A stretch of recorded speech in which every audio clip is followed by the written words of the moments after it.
Even as Lee surrendered to Grant, scores of newly emancipated men and women were arriving at St. Catherine's in the Sea Islands of Georgia. Under Sherman's Field Order 15, these abandoned lands would be theirs. Leading them was 53-year-old Tunis G. Campbell from New Jersey. For years, Campbell had worked tirelessly as an abolitionist, a preacher, an educator, and political organizer. With the help of Secretary of War Stanton, Campbell got himself appointed superintendent for the Union-occupied islands in Georgia. There are a lot of people in 1865 who were trying to tell blacks what freedom is and tell them what they ought to be doing. Campbell reflects the impulse we should really determine ourselves what we're doing. Independence from white control, that's critical to their definition of what freedom is. It just happens that on St. Catherine's Island you can create such a thing. The whites have all fled, Sherman has given out land, so the opportunity to create an independent black community exists. We left with rations and a few families, and at Hilton Head got more, Campbell wrote. And Savannah loaded us as deep as we could swim. These deserted lands had been at the heart of the South's rice-growing empire. As Campbell arrived to the island and they put the gangplank down, the island was overgrown. It's been looted by Union naval forces. The seagrass is high. There are rattlesnakes. There are alligators. He can see the slave cabins. They're also in great disrepair. Immediately upon arriving and assessing the situation there, he writes to the American Missionary Association, asking for seed, asking for plows, sweet potatoes to supplement the diet, marriage licenses for the people. And he calls a meeting of the people to explain to them, this is our home. Beginning next week, I will divide up the land into 40 acres for each of you. By June, the settlers had crops in the ground. I have corn, watermelons, citron, onions, radishes, and squash, wrote Campbell. But the rebels have destroyed the sweet potatoes. Do not fail to send them. Send 8 number 11 plows, 6 cultivators.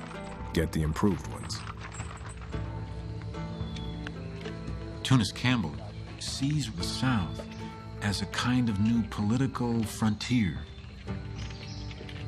Sees himself as a kind of political pioneer to go to that place where this new regime of black political liberty and civil liberty might flourish.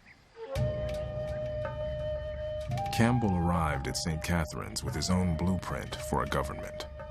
There would be a Congress with 8 men in the Senate and 20 in the House of Representatives, a Supreme Court, and Campbell himself as president. He even established a 275-man militia. Order, said Campbell, is heaven's first law. So you've got this tiny little island, 12 miles long, 3 miles wide, and a government set up to resemble the United States government with a Supreme Court at the top. It's wonderful, beautiful experiment in democracy, and people took to it very well. They liked the idea of having the power to select their leaders and remove them. But at St. Catherine's, no one was going to remove Tunis Campbell.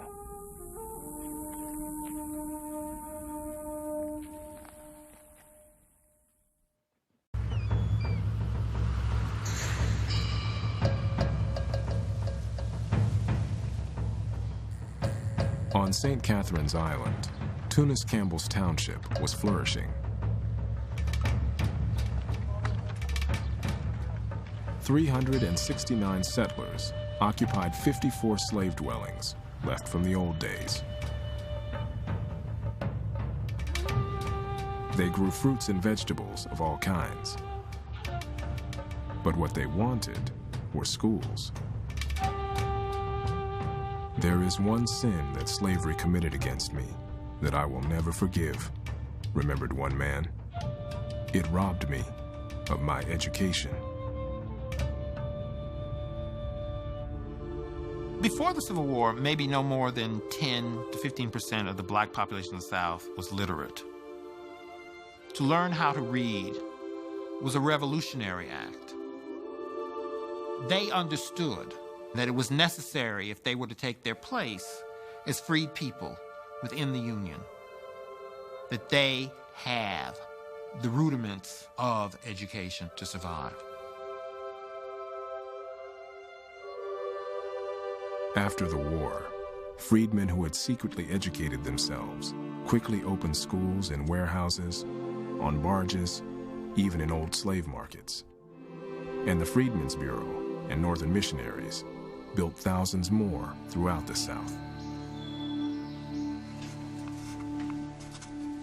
At St. Catherine's, Campbell used his own savings to bring teachers down from the North. Then he called on his wife, Harriet, in New York. He writes a letter to Harriet. Says, "Bring the sons down. We're going to establish the schools. We're on an island of our own. There are no white people here, and we're going to lift up children. Bring all the primers you have, and please join us." This is the first time he's seen his wife and sons in about 2 years. Harriet and Tunis taught side by side with Northern teachers. Campbell reported that 80 children and adults on St. Catherine's and 60 on nearby Sapelo Island were enrolled in schools. More than 1,000 students attended Campbell's makeshift academies. The adults are being taught at night. They need to deal with white people more as equals. And to do that, they have to be literate. White planters watching from the mainland resented the schools and the entire settlement, not just because the land had been seized from one of their own, but because of Campbell's ambition and independence. People like Campbell were viewed as black people out of their place. He can think for himself in ways that whites find hard to believe that a black person could think. This means then that history has somehow spun out of control.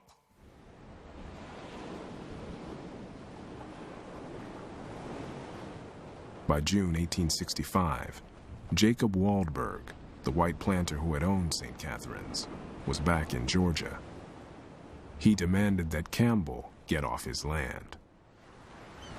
The planters are holding up deeds to the islands that are 200 years old or 150 years old. They said, "No, wait a minute.